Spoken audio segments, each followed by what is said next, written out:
एक बार की बात है, एक राजा के कोई पुत्र नहीं पैदा होता था। तब किसी ने उसको बताया कि अपने राज्य में एक बहुत प्रसिद्ध तांत्रिक रहते हैं, आप उनसे जाकर मिलिए।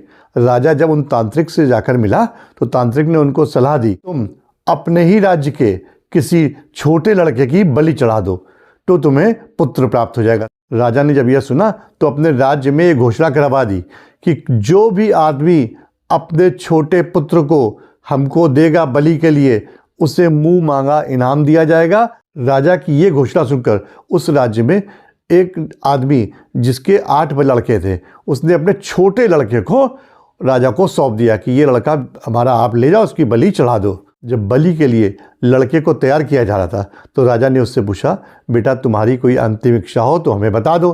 तब उस लड़के ने कहा, मुझे गीली मिट्टी जरा अरेंज करवा दीजिए।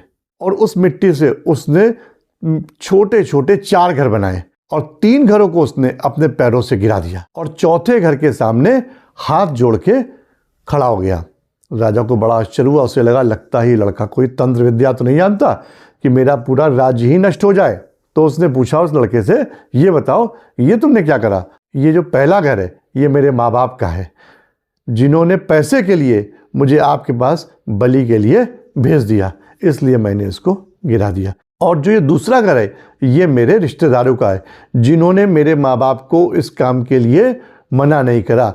और जो तीसरा घर है जिससे मैंने गिराया वो आपका राजमहल है, आप इस राज्य के राजा हैं, आपकी जिम्मेदारी है कि प्रजा की रक्षा करें और आप अपने फायदे के लिए एक मासूम की बलि देने जा रहे हैं। और ये जो चौथा घर है जिसके सामने मैं हाथ जोड़ के खड़ा हूँ, ये भगवान के घर है। अब मैंने उनसे कह दिया है कि अब आप ही संभाल लीजिएगा, जो जैसा आपको करना हो वो आप करिएगा। ये सुनकर राजा की आंखों में आंसू आ गए और उसने बड़ी गंभीरता से सोचा कि बताओ, मैं अपने फ़ायदे के लिए, अपने पुत्र पैदा करने के लिए किसी मासूम की बलि देने जा रहा हूँ। अगर मान लो बलि देने के बाद मुझे पुत्र हो भी गया तो इस तरह से पैदा पुत्र मेरे किस काम का? मेरे राज्य में तो भूल हो भी सकती है, लेकिन ऊपर उसके दरबार में किंचित मात्र भी भूल नहीं हो सकती। और उसके बाद राजा ने कहा कि आज से यही बालक मेरा बेटा है और यही हमारे राज्य का उत्तराधिकारी है। कहानी ये कहती कि इस दुनिया के सामने झुकने से कुछ भी नहीं होगा, क्योंकि दुनिया जो है अपने मतलब के लिए कुछ भी कर सकती है।